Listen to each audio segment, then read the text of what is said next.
Kemudian selanjutnya adalah menghadapi sakaratul maut. Ibu-ibu jamaah. Jadi ini memang judulnya begini gitu ya. Ya, memang kita harus tahu bahwa ini salah satu pengingat kita ini. Tidak ada lain yang lebih dahsyat yang menunggu manusia, yang menunggu kita semua itu selain sakaratul maut. Maka untuk menghadapi saat yang sangat dahsyat itu, tidak ada yang bisa dilakukan selain merenungi dan mengingat kematian. Lalu mempersiapkan diri untuk menghadapi sakaratul maut. Kemudian seorang bijak mengatakan ada satu masalah besar yang menunggu di depanmu dan yang lebih dahsyat. Kau tidak tahu kapan ia akan datang menyergapmu. Kemudian diriwayatkan lagi bahwa Luqman berkata kepada anaknya, anakku, ada satu hal yang tidak kamu ketahui kapan ia akan menemuimu. Bersiaplah untuk menyambutnya sebelum ia mendatangimu tiba-tiba. Jadi mari kita persiapkan itu gitu, supaya tidak kaget gitu ya. Rasulullah SAW bersabda, tuqbalu taubatul abdi malam yuhorhir. Taubat seorang muslim diterima selama ia belum sekarat. Jadi kalau orang sudah sekarat, taubatnya sudah tidak diterima. Gitu. Maka perbanyaklah istighfar gitu, supaya tadi di awal hadis Nabi, ittaqillaha haitsu ma kunta wa atbi sayyatal hasanata tamhuha.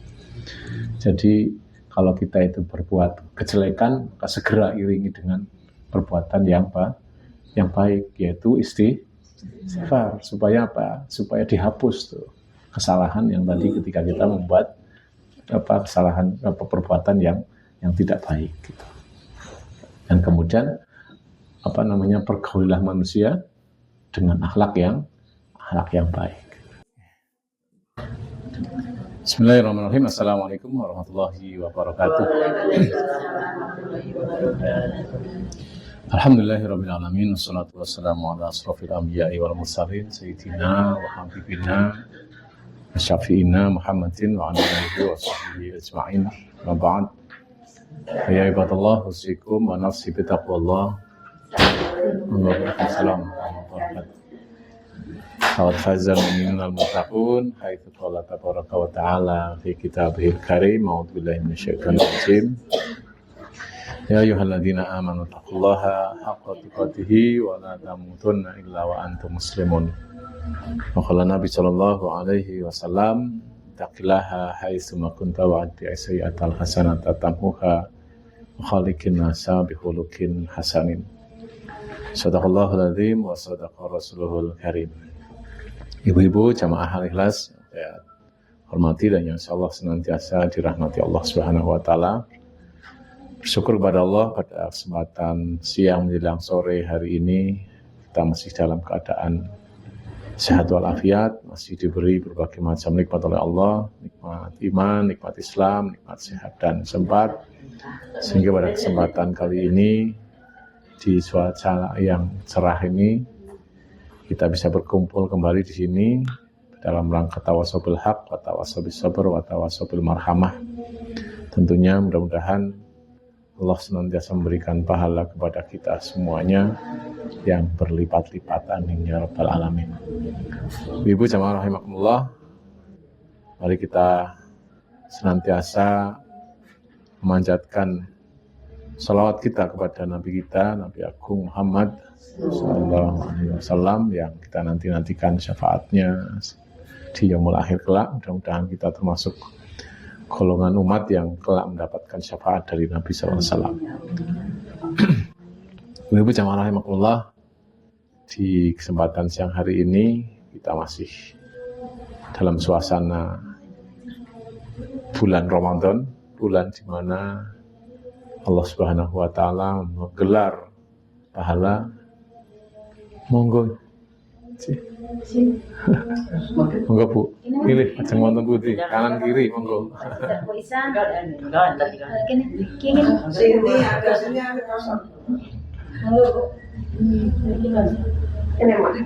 Monggo nggih. Aku nak catat nak nomor gitu ya. Biasanya gini orang catat tadi tak nganu. Catat tadi tak geser.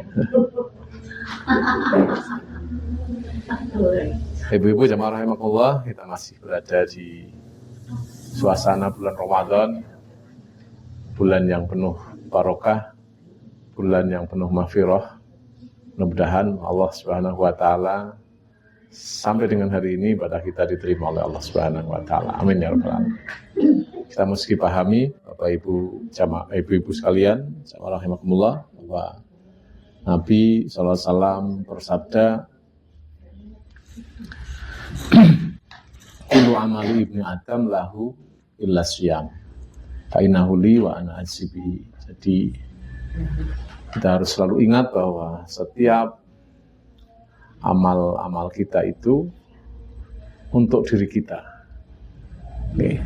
Semua amal ibadah itu untuk diri kita, kecuali puasa. Kata Nabi SAW, ini ada di hadis qudsi, gitu ya. Kecuali puasa, kenapa? Karena puasa itu dari Allah, dan kemudian Allah sendiri yang akan memberikan pahalanya. Kita tahu bahwa di bulan Ramadan ini semua amal kebaikan kita, semua amal soleh kita itu akan dilipat gandakan pahalanya sampai dengan 700 kali lipat. 700 kali lipat. Dan kita tidak tahu pahala kita di dalam kita beribadah puasa itu, nggak tahu pahalanya berapa. Karena yang tahu hanya Allah dengan kita. Yang tahu puasa kita itu hari ini itu sudah benar atau tidak itu hanya kita dan Allah, gitu ya. Karena bisa jadi orang nggak puasa ngaku puasa, ya kan? Angger, kata lemes kan ya, kok percaya gitu ya. Puasa mas, puasa, ini lemes gitu ya. Itu bisa aja gitu ya. Atau tadi pagi sahur, kemudian tadi siang ke pasar, mampir di warung ya. Ada yang tahu kan, yang tahu hanya kita dengan Allah. Makanya Allah sendiri yang akan memberikan pahalanya. Tapi ada pun ibadah-ibadah yang lain, sholat, zakat, sedekah, itu nanti untuk pahalanya yang dilipat gandakan oleh Allah Subhanahu wa taala. Oleh karena itu kita harus senantiasa berhati-hati menjaga kualitas ibadah puasa kita. Karena yang tahu hanya kita dan Allah. Jangan sampai kita itu lengah. Untuk kita sejatinya puasa, tapi aslinya kita hanya mendapatkan lapar dan dahaga saja gitu kan, eman-eman gitu ya. Eman. Ini menjadi penyemangat di awal di bulan Ramadan ini agar kita senantiasa berhati-hati dalam menjalankan ibadah puasa Ramadan. Kemudian selanjutnya, Ibu jamaah rahimakumullah, kita lanjutkan terkait dengan materi kita, yaitu mengingat kematian dan terjadi setelahnya. Ingat kematian, nggak lali ya.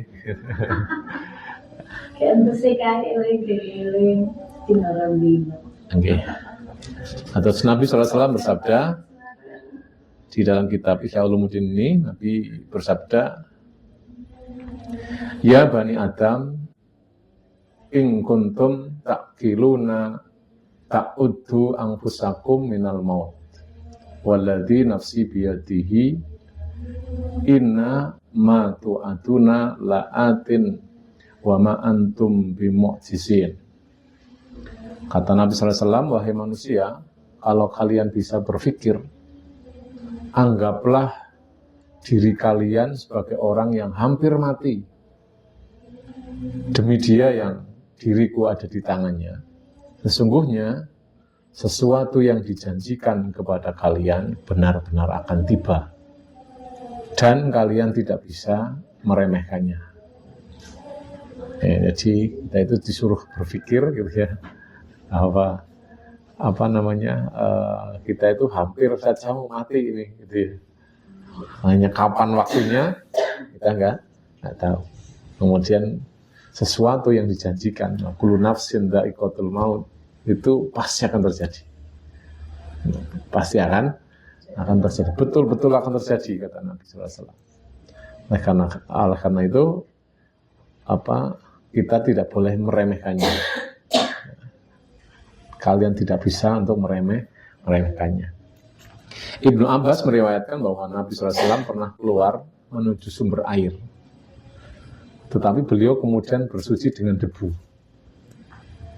Sudah dekat padahal sumber airnya. Tapi kemudian beliau itu tayamum.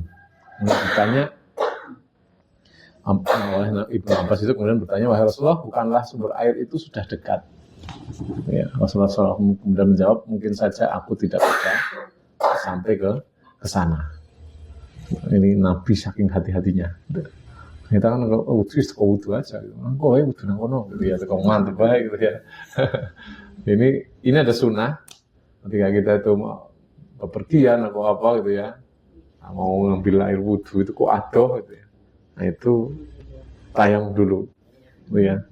Tekan kono kok kepleset, gitu ya, reza wudu, gitu. Tapi sudah tayang dulu. Ini salah satu sunnah ini, gitu ya. Beda kalau sudah deket banget sudah kita pastikan kita aman, gitu ya. Itu beda lagi. Tapi kalau jauh, itu tayang dulu. Makanya kita disuruh menjaga wudu. Itu bagian dari kesiapan kita untuk menjemput kematian itu adalah menjaga wudu. Karena orang yang wudu itu, yang punya wudu itu, dia akan hati-hati, gitu ya. Dia akan berhati-hati. Ngentut orang loh, gitu ya. Ngentutnya, kayaknya apalagi yang lain, gitu ya. Apalagi dosa-dosa yang lain. Mau ngarek ngentut itu kan oleh, gitu ya. Itu aja. Nah, orang yang punya wudu itu, dia akan hati-hati. Bagi kok orang banyu gitu ya, gitu. Nah, itu sesuatu yang boleh. Gitu. Satu riwayat menyebutkan bahwa Rasulullah SAW pernah mengambil ranting, ranting itu ya pang-pangan tinggi, ranting, kemudian menancapkan satu ranting di depannya, satu ranting lain di sampingnya, dan ranting ketiga di tempat yang lebih jauh. Jadi kemudian Rasulullah SAW kemudian bersabda, tahukah kalian apa ini? Satu ning ngarepe sithik, terus ning sampingnya, terus yang satunya lagi ning atas. Kemudian Nabi SAW bertanya kepada para sahabatnya, tahukah kalian apa ini? Para sahabat menjawab, Allah dan Rasulnya lebih mengetahui. Kemudian Rasulullah SAW bersabda, hadzal insan wa hadzal ajal wa dzalikal amal yata'atahu ibnu Adam wa yahtalijuhul ajalu dunal amal. Kata Nabi, ini manusia yang yang di samping itu manusia, dan ini adalah angan-angan, ngarepe angan-angan, tetapi ajal mendatangkan sebelum ia sampai pada angan-angannya. Jadi kalau di hadis sholihin itu Nabi membuat lingkaran, kemudian membuat garis lurus sampai melebihi lingkaran. Nah, garis lurus itu angan-angannya manusia, kan gitu ya. Kadang-kadang angan-angan kita kan melebihi ajal kita, gitu ya. Kita berangan-angan gitu, sesuk arek gini, Manusianya menggoyah gitu, tapi nggak tahu besok itu selesai gitu ya. Otak kita itu selesai gitu ya. Jadi sudah ada gambarannya. Oleh karena itu ya boleh sih berangan-angan nggak boleh saja berangan-angan itu boleh. Tapi yang tidak boleh itu terlalu mendambakan dunia, itu yang nggak boleh. Jadi berangan-angannya tuh yang wajar saja, gitu ya. Makanya ada kalimat insya Allah, itu harus didahului dengan itu. Kalau kita punya rencana ya harus insya Allah itu. Karena kadang-kadang insya Allah orang tidak percaya, ya kan? Besok teko ya insya Allah, gitu ya. Kalimat itu tenang loh, gitu ya maksudnya. Aslinya kan ya wis gitu, teko wis aja gitu ya. Kalau orang itu sudah misal besok teko besok ke rumah saya ya, besok main ya, insya Allah, itu mestinya orang sudah percaya. Jangan kemudian ada penekanan di sana, gitu ya. Orang kadang-kadang gitu kok. Ya, dengan insya Allah itu orang yakin. Ya, padahal itu adalah kalimat yang memang memang itu apa ya, menjadi salah satu bukti bahwa kita itu tidak tahu besok apa yang akan terjadi, gitu ya. Kemudian selanjutnya adalah menghadapi sakaratul maut, ibu-ibu jamaah. Jadi ini memang judulnya begini, gitu ya. Ya, memang kita harus tahu bahwa ini salah satu pengingat kita ini. Tidak lain yang lebih dahsyat yang menunggu manusia, yang menunggu kita semua itu selain sakaratul maut. Maka untuk menghadapi saat yang sangat dahsyat itu, tidak ada yang bisa dilakukan selain merenungi dan mengingat kematian, lalu mempersiapkan diri untuk menghadapi sakaratul maut. Kemudian seorang bijak mengatakan ada satu masalah besar yang menunggu di depanmu dan yang lebih dahsyat. Kau tidak tahu kapan ia akan datang menyergapmu. Kemudian diriwayatkan lagi bahwa Luqman berkata kepada anaknya, anakku, ada satu hal yang tidak kamu ketahui kapan ia akan menemuimu. Bersiaplah untuk menyambutnya sebelum ia mendatangimu tiba-tiba. Jadi mari kita persiapkan itu supaya tidak kaget, gitu ya. Rasulullah SAW bersabda, tuqbalu taubatul abdi malam yuhurhir. Taubat seorang muslim diterima selama ia belum sekarat. Jadi kalau orang sudah sekarat, taubatnya sudah tidak diterima. Maka perbanyaklah istighfar, gitu, supaya tadi di awal hadis Nabi, ittaqillah haitsu ma kunta wa atbi sayyatal hasanata tamhuha. Jadi kalau kita itu berbuat kejelekan, segera iringi dengan perbuatan yang baik, yaitu istighfar. Supaya apa? Supaya dihapus tuh kesalahan yang tadi ketika kita membuat kesalahan, perbuatan yang tidak baik, gitu.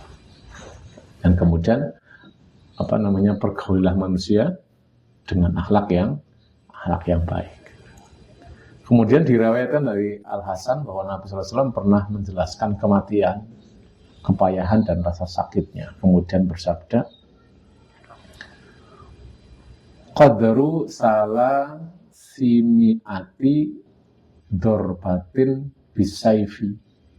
Jadi orang yang sekarat itu, atau orang yang sedang menghadapi sakaratul maut itu, kata Nabi, setara 300 kali sabetan pedang. Sabet karo pedang ping 300 gitu ya. Wes ini kalimatnya Nabi ya. Jadi orang yang sakaratul maut itu lorone kaya wong lagi dikebuki karo pedang ping 300. Biar nggak sakit. Ping 300 gitu ya. Ya, coba. Biar nggak sakit gimana coba. Nabi Muhammad zaman dulu pernah ketika dia disakitkan mau asal umatku jangan gitu begitu. Iya sebentar. Ya.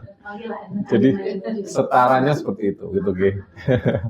Walaupun Nabi pernah bersabda begitu. Jadi karena Nabi tahu betapa sakitnya orang yang sakaratul maut itu, Nabi pernah meminta kepada Allah, cukuplah saya saja yang merasakan sakit, gitu ya. Umatku jangan sampai seperti ini. Makanya umatnya Nabi itu ada yang meninggalnya tidur, ada yang meninggalnya sujud, gitu ya. Ada yang meninggalnya kecelakaan, gitu ya. Ada yang meninggalnya kecelakaan, kan nggak sakit loh, kecelakaan kebet gitu, hilang gitu. Oke. Dan lain sebagainya. Ya, jadi diriwayatkan bahwa seorang alim itu sering bertanya kepada orang yang sedang sakit, bagaimana kau akan menemukan kematian? Suatu ketika orang sakit yang ia tanya menjawab, seakan-akan langit dilipatkan ke bumi dan seakan-akan jiwaku keluar melalui lubang jarum. Jadi orang ketika mau meninggal itu, nyawa ketika keluar itu seperti metu saka lubang jarum. Kemudian Nabi SAW bersabda, mautul fujati rohatul mu'mini wa asafun ala fajir. Jadi mati secara tiba-tiba merupakan istirahat bagi orang mukmin. Dan pelipur bagi orang yang fajir. Orang yang fajir itu senang, yang mati tiba-tiba itu senang, tapi tetap dia mau masuk neraka. Tapi kalau orang mukmin, dia termasuk orang yang sedang istirahat. Jadi mati tiba-tiba itu justru malah merupakan istirahat bagi orang mukmin. Langsung dia tidak merasakan betapa ketika dia itu kakinya membeku pelan-pelan, naik dari ujung jempol itu ya, naik terus sampai ke dada tersengal-sengal itu, kemudian dia dicabut itu ya. Itu. Kalau ciri-cirinya orang meninggal kan begitu memang. Jadi orang meninggal itu memang ditarik pelan-pelan. Jadi yang merasa kaku dulu, dingin itu kaki. Kalau ada saudara-saudara kita sakit itu ditengok, kakinya dipegang gitu ya. Kakinya dingin sekali gitu ya. Oh, berarti saudara mau meninggal gitu ya, siap-siap dengar pengumuman gitu ya. Siap-siap dengar. Ini nggak kos kaki orang itu main gitu. Ya ditanya, kakinya gimana? Kakinya nyus banget. Nah, berarti. Karena kalau kita tuh demam, kakinya dingin, nah ya.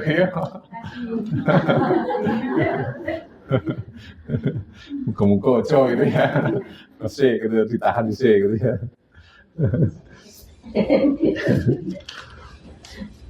Ini kita percepat sekalian. Ketika kematian menjelang, di sini disunahkan bagi orang yang hendak meninggal dunia untuk bersikap tenang sambil mengucapkan syahadat. Juga sepatutnya ia berbaik sangka kepada Allah dan senantiasa mengharapkan ampunan. Jadi orang yang mau meninggal, kalau kita itu merasa kita mau meninggal, itu harus berbaik sangka kepada Allah, gitu ya. Dianjurkan untuk berbaik sangka kepada Allah Subhanahu wa taala. Kemudian senantiasa mengharapkan ampunan dari Allah Subhanahu wa taala. Di sini Rasulullah SAW bersabda, perhatikanlah 3 hal dari orang yang mati. Jika keningnya berkeringat, matanya mengalirkan air mata, dan bibirnya mengering, berarti ia termasuk bagian yang mendapatkan rahmat dari Allah. Dan rahmatnya itu turun kepadanya. Jadi ketika ada orang meninggal, kita bisa melihat tuh orang itu meninggal dalam keadaan mendapatkan rahmatnya Allah atau tidak. Itu tentunya macam-macam ya. Pertama, keningnya itu berkeringat. Ada 3 hal ya. Keningnya berkeringat, matanya mengalirkan air mata, dan bibirnya kering. Lambene garing, gitu ya. Nah, itu tanda-tanda orang yang meninggalnya itu mendapatkan rahmat dari Allah Subhanahu wa taala. Gitu. Saya pernah mendapati teman saya meninggal itu keringatnya buat brios gitu ya. Jadi meninggal itu keningnya itu berkeringat terus, keluar keringat terus. Sampai tak ciumi terus gitu. Gitu. Karena saya tahu bahwa orang yang meninggal keningnya itu berkeringat, dia orang yang mendapatkan rahmat dari Allah Subhanahu wa taala. Ini jarang dan longko gitu ya. Longko itu orang kayak gitu. Masuk syahid. Ke atas gitu ya. Kayak Ya. ikuti gitu dari sini gitu. Pernah kita jaga kan. Gitu. Nah, Ya, melirik gitu ya. Melirik. itu ke atas itu. Ya karena pas sudah nyawanya sudah sampai atas tuh pelan cabutnya. Kalau orang mukmin itu kan dicabutnya pelan-pelan ya dari ubun-ubun itu. Kalau orang kafir itu bisa dia dari jempol sana ditarik gitu ya, dari atas ke bawah. Bisa dari bawah itu, kemudian tidak lewat ubun-ubun tapi lewatnya sini. Belak bawah ini, rahang ini. Jadi nggak sampai sini.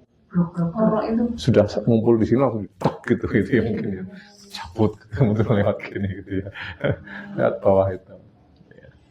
Jadi kalau orang muslim kan gitu ya, diulur lah bahasan dari pusatnya ini dicabut gitu. Makanya ada yang kemudian melirik, kemudian dengar ke sana ke atas, mengikuti rohnya itu. Nggak usah salah. Monggo Ibu. Ya. Kemudian Abu Sa'id Al-Khudri meriwayatkan bahwa Rasulullah SAW bersabda, talkinkan kepada orang yang hendak meninggal di antara kalian bacaan yaitu la ilaha illallah. Jadi kalau ada saudara kita, keluarga kita yang hendak meninggal itu dan kita tahu, maka ditalkin.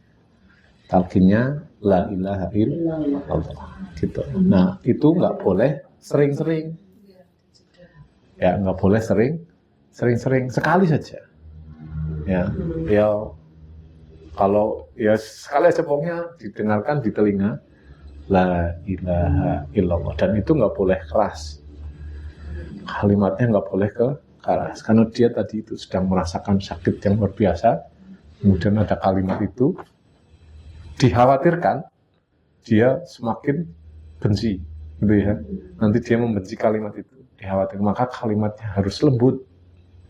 Mengucapkan la ilaha illallah itu harus lembut. Jadi la ilaha illallah, la ilaha illallah, nggak boleh. Pelan-pelan dibisikkan di telinganya dengan kalimat yang lembut, gitu. Ya kalimat yang lembut ya kita sini bisa mengucapkan ya, nggak usah diucapkan di sini gitu ya. Kalimat yang lembut pokoknya, yang tidak keras, tidak kemudian pelan gitu ya, tidak pelan, tidak kedengeran, enggak, tetap kedengeran tapi dia ya lembut itu. Sehingga pelan-pelan aja, karena memang dia itu sedang mengalami sakit yang luar biasa dan daya tangkapnya dia itu lagi melemah, maka datangnya itu pelan. Ya. Jadi kalau kita kan sering dengar Allah itu ya di sampingnya itu, ya itu boleh, tapi itu ingat diucapkannya dengan kalimat yang lembut, gitu. Nggak boleh Allah gitu ya, nggak boleh teriak-teriak, ya kalimatnya yang lembut, karena hanya kalimat la ilaha illallah dan Allah saja yang bisa diucapkan, yang lain sudah nggak bisa. Makanya ketika mengucapkan la ilaha illallah itu amalan lidah tuh.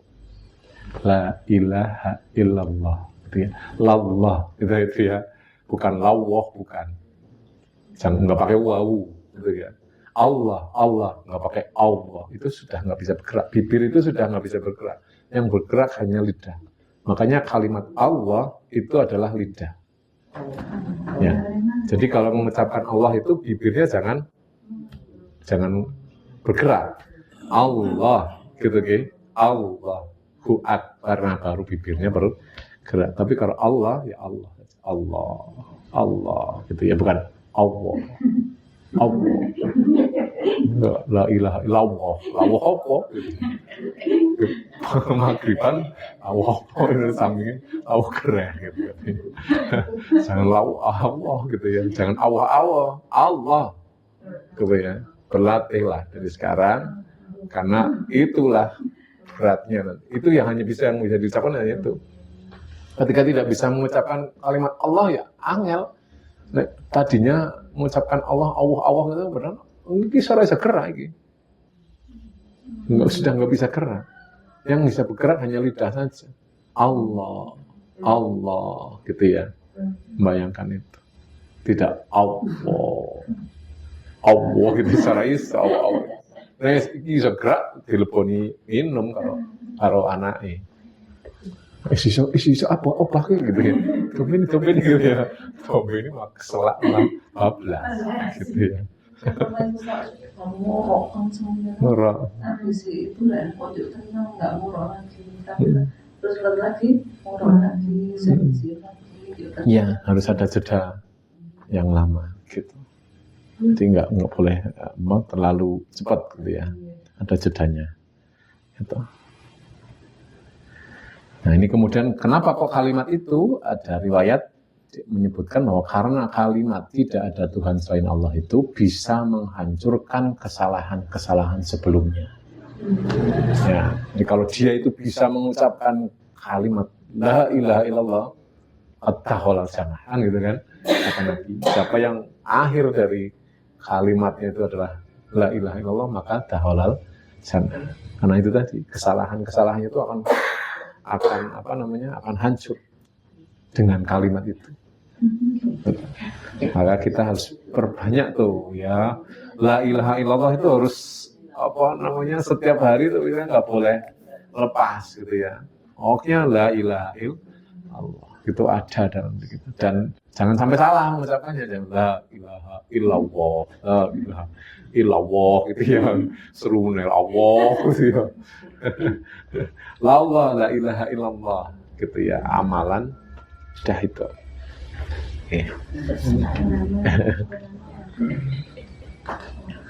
Yang kepanasan ditutup kalau proses. Ya, di situ ya mahal. Ada hadis riwayat Abu Hurairah menuturkan bahwa Nabi SAW bersabda, malaikat maut pernah mendatangi seorang yang akan mati. Lalu ia memeriksa hatinya, tetapi tidak menemukan apapun. Lalu ia membuka rahangnya, dan ternyata ujung lidahnya menempel ke langit-langit mulutnya sambil mengucapkan la ilaha illallah. Orang itu diberi ampunan karena kalimat ikhlas tersebut. Nah, jadi terakhir itu mesti orang mengucapkan kalimat itu mesti kalimat yang ikhlas dia ucapkan. Nah, jadi nanti diperiksa itu malaikatnya itu meriksa atine. Ning atine ono apa ora iki kebaikan ra ono, ternyata golek ning rahange. Oh, ternyata ilate lagi madhep dhuwur nyentuh langit-langit. La ilaha illallah. Itu kan ilat gitu ya. Jadi kalimat itu perlu diingat ibu-ibu sekalian, itu kalimat amalan lidah. Ya, jadi itu menjadi penentu kita nanti di akhir hayat kita. Kalau di lidah itu, kalau kita insya Allah sampai ke hati gitu ya, kita Allah sampai ke hati. Tapi alangkah lebih baiknya ketika hati kita diperiksa, di situ ada kalimat la ilaha illallah, dan lidah kita terakhir juga ada kalimat la ilaha illallah. Maka orang itu diberi ampunan karena kalimat itu. Jadi luar biasa memang kalimat satu ini ya, kalimat keramat sekali gitu ya, kalimat yang ampuh gitu ya. La ilaha illallah, tidak ada Tuhan selain Allah.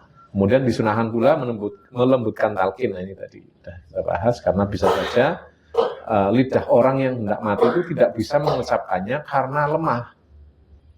Kalau terus didesak untuk mengucapkan talqin, dikhawatirkan ia malah membenci kalimat itu. La ilaha illallah, ayo la ilaha illallah. Orang ngerti, mau disabeti kalau dangking telung atus ya gitu ya. Berbaik sangka kepada Allah, kemudian disunahkan sebagaimana diungkapkan dalam sebuah hadis qudsi. Allah berfirman, aku sesuai dengan prasangka hambaku. Ana abdi dhoni. Ana inda dhoni abdi bi gitu ya. Fal yadhunnu bi khairan. Jadi aku itu sesuai dengan prasangka hambanya gitu ya. Jadi hendaklah ia berprasangka baik terhadapku. Jadi kita harus ini amalan hati. Kerenteknya hati kita itu kepada siapapun itu harus yang baik-baik, terutama kepada Allah. Nih, harus berprasangka baik, nggak boleh berprasangka buruk, karena kemarin sudah kita bahas, hati itu tidak bisa dibohongi. Gitu. Amalan-amalan hati itu kerentek itu asli muncul memang betul. Jadi kita itu batin, misalkan batin sama saudara kita, batin sama tetangga kita, batin sama anak-anak kita, itu batin sing ape-ape gitu ya. Karena Allah itu sesuai dengan prasangka hambanya. Kalau kita berprasangka buruk, ya buruk itu akan terjadi, gitu ya. Buruk itu akan terjadi, gitu ya. Ini saya membuktikan betul itu ya. Saya di Makassar kemarin itu berprasangka buruk, gitu ya. Sampai sini itu saya udah wanti-wanti sama anak ini, kamu nanti nggak boleh gini ya. Dilalah gitu ya, saya masuk dari CCTV gitu ya. Tadi sudah tak pesen nih, pagi-pagi itu kasih sudah tak pesen nih gitu ya. Dilalah gitu ya. Itu tadi prasangka itu ngeri gitu ya. Ngeri prasangka itu. Jadi kita ya, alhamdulillah kita berprasangka baik kepada orang-orang dari sekitar kita, anak, kemudian suami, tetangga, keluarga kita itu berprasangka baik lah. Karena Allah itu sesuai dengan apa yang kita prasangkakan. Ya, bisa jadi prasangka kita itu menjadi doa yang kemudian dikabulkan oleh Allah. Akhirnya jadi baik itu tuh, gitu ya. Kejadian saya tuh begitu ngeri tenan. Kemarin Bu Nur menyaksikan sendiri itu, gitu ya. Pagi itu anak udah tak pesen nih, gitu ya. Aku yang dilalah, gitu ya. Dan perasaan itu dari Makassar sudah. Saya sudah punya perasaan sama anak ini nggak beres ini anak. Gitu ya. Makanya pas begitu masuk saya sudah pesen sama dia tuh. Malah dilalah, malah terjadi. Ya, akhirnya yo repot sendiri akhirnya. Nah, ibu-ibu sekalian sudah kurang 1/4 jam. Ini besok kita akan bercerita tentang bagaimana proses wafatnya Rasulullah SAW. Mudah-mudahan saya kuat bisa membacakan ini. Saya kalau membaca ini nggak kuat, Bu, masalahnya. Mesti nangis ya. Nggak kuat kalau membaca kisahnya Nabi ketika mau dicabut nyawanya. Baik, ibu sekalian, kita akhiri kemudian kita baca Al-Quran. Monggo kita buka Al-Qurannya, masih ada waktu 1/4 jam. Mudah-mudahan masih nyanda gitu ya. Kalau enggak ya nanti ditambahlah waktunya nggih, Bu. Asare jam 3. 1 menit ya. Ngoten nggih, baca bareng-bareng saja nggih. Ngoten nggih. Nah, baca bareng-bareng paling enggak apa? Iya, satu. Berapa nggih? 94 nggih. Kul ingkanat nggih. Kul ingkanat lakumut darul akhiratu indallahi khalisatan min dunin nasi fatamannawul mauta in kuntum shadiqin. Ngoten mawon berarti niki mboten sah tunggal-tunggal nggih. Niki kula maos panjenengan ngikuti terus kemudian nanti sampai jam 3 nggih. Ngoten nggih. Insyaallah nanti bisa lebih nih. Mudah-mudahan. Monggo sareng-sareng ta'awudz dan bismillah. A'udzu billahi minasyaitonir rajim. Bismillahirrahmanirrahim. Qul in kanat lakumud darul akhiratu indallahi khalisatan min dunin nasi fatamannawul mauta in kuntum shadiqin. Qul in kanat lakumud darul akhiratu indallahi khalisatan min dunin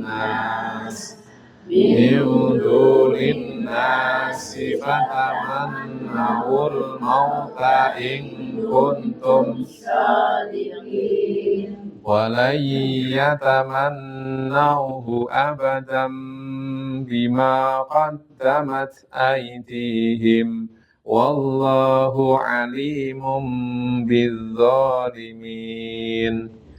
Walan yatamannawhu abadan bima qaddamat aydihim wallahu alimun bizzalimin. ولتجدنهم أحرص الناس على حياة ومن الذين أشركوا يود أحدهم لو يعمر 1000 سنة وما هو بمزحزحه من العذاب أن يعمر والله بصير بما يعملون. ولتجدنهم أحرص الناس على حياة ومن الذين أشركوا يود أحدهم لو يعمر 1000 سنة وما هو بمزحزحه من العذاب أن يعمر والله بصير بما يعملون. قل من كان عدوا لجبريل فإنه نزله على قلبك بإذن الله ومصدقا لما بين يديه وهدى وبشرى للمؤمنين. قل من كان عدوا لجبريل فإنه نزله على قلبك بإذن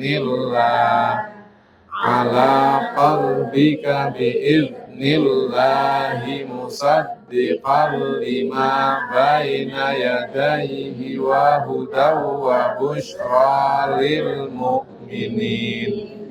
من كان عدوا لله وملائكته ورسله وجبريل وميكال فإن الله عدو للكافرين. كان عدوا لله وملائكته ورسله وجبريل وميكال فإن الله عدو للكافرين. ولقد أنزلنا إليك آيات بينات وما يكفر بها إلا الفاسقون. ولقد أنزلنا إليك آيات بينات وما يكفر بها إلا الفاسقون. أو كلما عاهدوا عهدا نبذه فريق منهم بل أكثرهم لا يؤمنون. أَوَكُلَّمَا عَاهَدُوا عَهْدًا نَبَذَهُ فَرِيقٌ مِّنْهُم بَلْ أَكْثَرُهُمْ لَا يُؤْمِنُونَ. ولما جاءهم رسول من عند الله مصدق لما معهم نبذ فريق من الذين أوتوا الكتاب كتاب الله وراء ظهورهم كأنهم لا يعلمون. ولما جاءهم رسول من عند الله مصدق لما معهم نبذ فريق من الذين أوتوا الكتاب كتاب الله وراء ظهورهم كأنهم لا يعلمون. واتبعوا ما تتلو الشياطين على ملك سليمان وما كفر سليمان ولكن الشياطين كفروا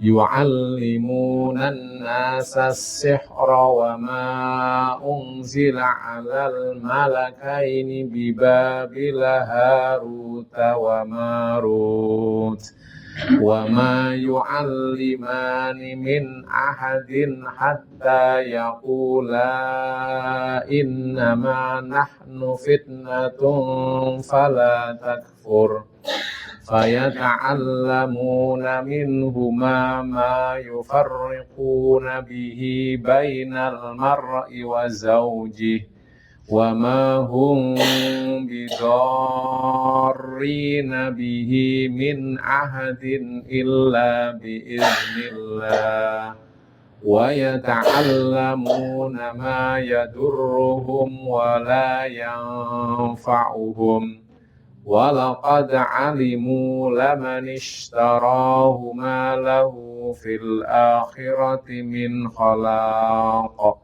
wa labi'sa ma syaraw bihi anfusahum law kanu ya'lamun wattaba'u ma tatlus syayatinu ala mulki Sulaiman wa ma kafara Sulaiman walakinna syayatina kafaru yu'allimunan nas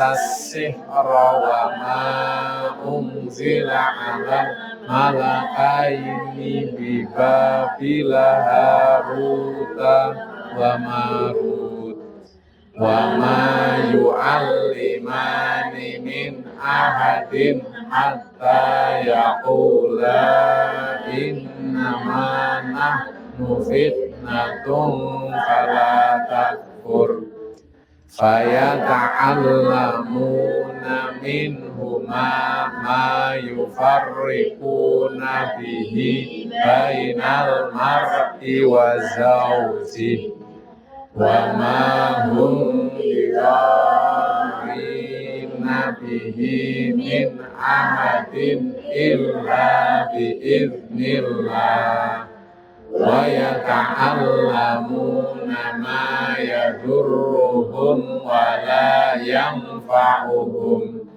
wa laqad 'alimu laman ishtarahu ma lahu fil akhirati min khalaq wa labi'sa ma syaraw bihi anfusahum law kanu